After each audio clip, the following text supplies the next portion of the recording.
राव साहब, मैं आपको बुलाना चाहूंगा आगे, और मैं जानना चाहूंगा कि रेमेडी क्या है। मैं रेमेडी कॉल सबको मालूम है, डिफरेंट डिफरेंट कॉल्स हैं लोगों के पास। किसी के पास ये कॉल है कि आपका बेटा गिरफ्तार हो गया, किसी के पास ये है कि आपकी बेटी ये है, किसी के पास ये है कि आपके पास पॉलिसी ये है, किसी के पास ये है कि आप फला जगह पर पार्सल फंसा हुआ है आपका। ये तमाम तरह के आ रहे हैं, लोग घबरा जा रहे हैं, और ये सबसे ज्यादा बड़ा डर है जी। सबसे बड़ी रेमेडी है कि किसी पे ऐसे ही अंधा विश्वास ना करें, लालच में ना आए और डरे नहीं। कोई भी ऐसी बात हो तो इससे घबराने की जरूरत नहीं है। मेरे कुछ जानने वालों ने, एक ने बताया मुझे कि मेरी, सर ये कह देते हैं कि पुलिस की व्हाट्सएप कॉल है, उसमें पुलिस का फोटो है, वो कॉल करके कह रहा मैं फला इंस्पेक्टर बोल रहा हूं। ऐसे बहुत से जो चीट लोग हैं जो इस प्रकार से फोटो लगा के और पुलिस का एम्बलम भी लगाते हैं। वो पुलिस का एम्बलम लगाते हैं, जैसे अभी बताया मैंने कि वो पुलिस स्टेशन का पूरा सीन क्रिएट करते हैं, पूरे फिल्मी स्टाइल में काम करते हैं।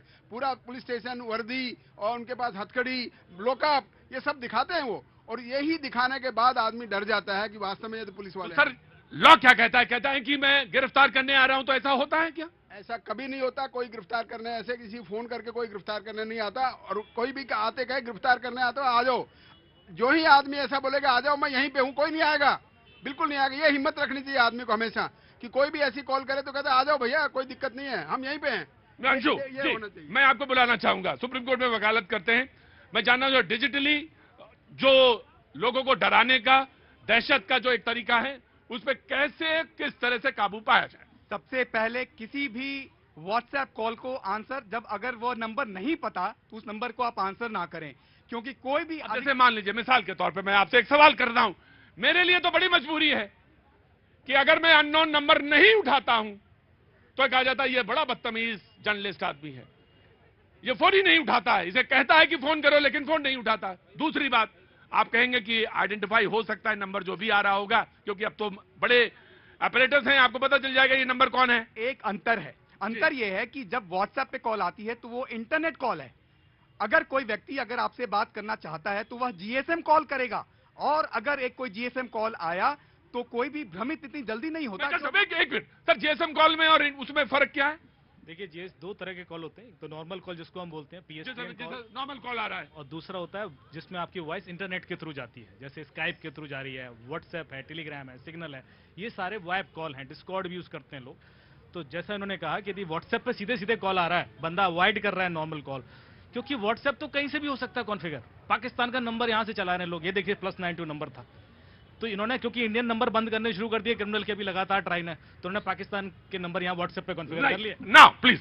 और जब ये कॉल जब आती हैं, हाँ। तो डराने का तरीका क्या है? वो फोटो होती है एक पुलिस की। हाँ जी। और तो अगर जीएसएम कॉल अगर होगा तो मैं ईडी से बोल रहा हूं, मैं सीबीआई से बोल रहा हूं। कभी भी अगर व्हाट्सएप कॉल है तो वो आधिकारिक कॉल नहीं होती। ये जो भी दर्शक देख रहे हैं उन्हें समझना चाहिए, आधिकारिक कॉल हमेशा जीएसएम कॉल होगी। अगर पुलिस आपको बुलाना भी चाहती है तो वह एक हिंदुस्तानी नंबर होगा और वह जीएसएम कॉल ही होगा। ये देखिए बहुत इंपॉर्टेंट है, वो व्हाट्सएप कॉल नहीं हो सकती, बिल्कुल भी नहीं हो सकती, बिल्कुल भी व्हाट्सएप कॉल नहीं, बिल्कुल नहीं हो सकती। वो कॉल अगर होगी तो नॉर्मल कॉल होगी, लैंडलाइन जिसे कहते हैं, लैंडलाइन होगी या मोबाइल नंबर होगा, लेकिन वह जीएसएम कॉल ही होगा। और अगर व्हाट्सएप पे कॉल, इसको नॉर्मल कॉल बोलेंगे, वो होगी, व्हाट्सएप कॉल नहीं होगी। कोई भी ऑफिशियल आदमी बात करेगा तो नॉर्मल कॉल से बात करेगा, व्हाट्सएप से कोई ऑफिशियल काम नहीं करता, कोई बात नहीं करता। राइट सर जी। और इसका कारण यह है कि अगर व्हाट्सएप कॉल हुई तो प्रॉक्सी वेबसाइट होती हैं, जैसे कि यहां बैठकर आर्मेनिया की किसी वेबसाइट के थ्रू यहां पर कॉल कर लिया गया, तो वो ट्रैक करना बड़ा मुश्किल होता है, हिंदुस्तानी पुलिस उसको पकड़ नहीं पाएगी और वह कानून भी दूसरा होगा। तो इसलिए हमेशा यह ध्यान रखें कि कभी भी व्हाट्सएप कॉल अगर अननोन नंबर है, अगर हिंदुस्तानी नंबर भी है तो भी उसे ना उठाएं। मैं तो नहीं उठाता हूं बिल्कुल भी। Right sir. और यह भी ध्यान रहे कि जो ये फ्रॉड करने का तरीका है यह सिर्फ व्हाट्सएप पर नहीं है, यह डेटिंग वेबसाइट्स पर है, हमारी बहनें ठगी जा रही हैं। तो इसका भी ध्यान रखना बहुत ही जरूरी है कि टिंडर और बाकी जितने ऐप्स हैं वहां पे उसके माध्यम से अगर कोई संपर्क में अगर आता है, डेटिंग ऐप आप हमसे ज्यादा जानते हैं, लेकिन मैं भी थोड़ा बहुत जानता हूं। डेटिंग ऐप ये हंसने की इसमें कोई बात नहीं है मेरे भाई, कोई डेटिंग ऐप से पाकिस्तान से कॉल आई थी। मेरी बिटिया, कैसे पता चला पाकिस्तान से? मैं ये कोतवाली में गया दरियागंज, हाँ। तो वहां मैंने वो नंबर दिया उन्हें, और मेरी बिटिया दरियागंज में शराफ हॉस्पिटल में है, दोनों ट्विंस हैं, right, Riddhi and Siddhi. Right sir. Siddhi OT में है, रिद्धि, हाँ हाँ हाँ ठीक है, दोनों रिद्धि सिद्धि। मेरे को बोला, मैं उसी टाइम छोड़ के आया था बिटिया को हॉस्पिटल, और मैं अपने ऑफिस में आया, मेरे को कॉल आई कि बिटिया आपकी कहाँ है और ये क्या नाम हमारी कस्टडी में है। वो उसी बच्चे के वॉइस को सुनवा भी देते हैं, पता नहीं क्या टेक्निक है उनके पास। AI क्या कहते हैं उसे? AI। यस। हाँ, वो अगर परमाणु ऊर्जा का उपयोग भी है तो उसका दुरुपयोग भी है। मैंने फिर अपनी बिटिया से बात करी, मैंने कहा एक सेकंड रुकिए, मैंने अपनी क्या नाम है आपका? मेरी बिटिया का आपका? मेरा संजीव शर्मा। उनका तो मालूम है रिद्धि सिद्धि। हाँ, आपका? संजीव शर्मा। संजीव शर्मा, आपके बिल्कुल ठीक दिमाग काम करता है, तुरंत बात करनी चाहिए जी। राइट। ये सारी बातें एक तरफ हैं, हाँ। लेकिन अगर ऐसा हो, किसी को भी भ्रम हो, तो सबसे पहला कार्य यह करना चाहिए कि अपने परिवार में चर्चा करनी चाहिए, डरना नहीं चाहिए। कोई भी व्यक्ति हो, अपने परिवार में अगर आप चर्चा करें तो आप घबरा जाता है सर आदमी, लगता है कि पता नहीं क्या बदनामी और क्या चीजें, इससे घबराने लगता है सर। प्रतीक जी, डेटिंग ऐप पे जाना कोई बुराई तो नहीं है, बिल्कुल बुराई नहीं है। बिल्कुल भी बुराई नहीं है। डेटिंग ऐप पे अगर आप हैं तो कोई बुराई है इसमें? नहीं है। बात करने के लिए अब आज आप वैसे तो चाहेंगे तो मैं तो अक्सर कह देता हूं लोगों से, अगर आपको मन बहलाना है तो यहां आइए, मुझसे बात करिए, लोगों से बात करिए। लेकिन अगर आपके पास नहीं है कोई, तो आप अगर वहां हैं, बात करते हैं, तो फिर फंसते कैसे हैं ये मुझे जानना है। सिर्फ डेटिंग ऐप ही नहीं, मैट्रिमोनियल वेबसाइट्स पर भी फ्रॉड हो रही हैं। तो यह मामला बहुत ही गंभीर है। यह समझना जरूरी है कि पैसे का लेन देन अगर करना चाह रहे हैं किसी अनजान व्यक्ति से, उसके पहले अपने परिवार में चर्चा होनी चाहिए, वो कारण कुछ भी हो। और अगर कुछ घटना घट भी गई तो हमारे पास नेशनल पोर्टल है, साइबर क्राइम रिपोर्टिंग पोर्टल है। हमारे होम मिनिस्ट्री ने एक पोर्टल शुरू किया है 2018 में, जहां पे आप रिपोर्ट कर सकते हैं इन चीजों को, उसके आधार पर FIR भी होती है, और इसके लिए आपको वहां जाने की आवश्यकता नहीं। अमित कोई सीरियस थिंग जो जिन्होंने बोला? एब्सोल्युटली सीरियस, बहुत ज्यादा सीरियस है। और मैं जो भी एडवोकेट बोल रहे थे, आप भी एडवोकेट हैं, एक एडवोकेट ने डिजिटल अरेस्ट केसेस में अपने कपड़े तक उतार दिए और वो 4 दिन तक डिजिटली अरेस्टेड रही। आप सोचिए, आप एडवोकेट को जब ब्रेन वो कर सकते हैं, brain wash. This is very serious Rao साहब, दिस इज वेरी सीरियस। मतलब अगर कोई, मैं आपको ही बुला रहा हूं, कोई एडवोकेट आपको इतने ऊपर मेंटल प्रेशर डाल दिया जाए, इतना मेंटल प्रेशर डाल दिया जाए। साइकोलॉजिकली विन करते हैं लोगों को, साइकोलॉजी ऐसी उसको घुमा देते हैं, उसको सोचने की शक्ति बंद हो जाती है। अभी रिसेंटली जो हुआ था, एक आदमी को पूरे 2 दिन तक उसको रिटायर्ड बैंक ऑफिशियल को उसको अपने घर में अरेस्ट रखा, और उसने अपने घर को नहीं बताया, जैसे बता रहे हैं वकील साहब। तो अपने घर में अगर शेयर किया होता ना ये बात, तो ये ऐसी बात होती नहीं। लेकिन ऐसा करते हैं कि तुम किसी को बता दोगे तो हम तुरंत अरेस्ट कर लेंगे तुम्हें, ये वाला डर दिखाते हैं वह। एक बार मेरे एक दोस्त ने मुझे कहा कि मेरी बेटी को, उन्होंने कहा कि वो थाने में अरेस्टेड है, तो मैंने कहा तू अपनी बेटी से बात करो। तो उन्होंने बात की, थोड़ी देर में मेरे बताने के बाद बेटी तो अपनी कॉलेज में पढ़ रही थी, लेकिन उसको इतना डरा दिया था कि तुम्हारी बेटी थाने में अरेस्ट है, तुम पैसे भेजो। राव साहब पूर्व DCP हैं यहाँ पे दिल्ली पुलिस से, आज खास तौर से मैंने बुलाया शो में इसलिए कि बहुत सारे लोगों के अंदर सवाल हैं जी। भी है। हाँ जी। अभी रिटायरमेंट के बाद एडवोकेट भी है हमारे तो पटियाला। होना चाहिए सर, कभी कभी समय दिया करिए। यहाँ पे बहुत सारे लोगों को जो है ना, तमाम सारे इश्यूज रहते हैं। करेंगे, आएंगे, जरूर आएंगे। Sir thank you so much जी। जनाब मैं आया, अरे मनन साहब आया। एक केस है जो मैं बहुत दिनों से मैं देख रहा हूँ, अच्छे गणमान्य व्यक्ति राइट। जो पैसा वाले हैं उनके पास डेटा होता है, किसके पास हाई। सर मैं आपको एक बात बताऊं, मैं किसी का नाम नहीं ले रहा हूं सर, राव साहब किसी का नाम नहीं ले रहा हूं, लेकिन मुझे मालूम है कि एक तनख्वाह आती है, अकाउंट में जाती है, उसके बाद खटाखट इस तरह के कॉल्स ज्यादा आने लगते हैं। फटाफट पैसे तुरंत, जैसे ही अकाउंट्स में पैसा जाता है, मैंने देखा है कि तमाम सारे लोगों ने मुझसे ये बात कही, राव साहब ये बहुत करते रहते हैं ये जो स्कैमर्स हैं, जो फ्रॉड करने वाले हैं, वो पूरे डेटा को, हर आदमी के कई उनके पास डेटा होता है। मोटर सबरेंडी है, उनका तरीका है जी। सीरियस है जो मैंने देखा कि एक अचानक व्हाट्सएप कॉल आएगा आपके पास, बहुतों भाई के पास आया होगा, और अचानक सेक्सुअल वीडियोस उसमें चालू हो जाते हैं, और आपका भी, क्योंकि कैमरा ऑन करते हैं तो आपका भी कैमरा ऑन हो जाता है।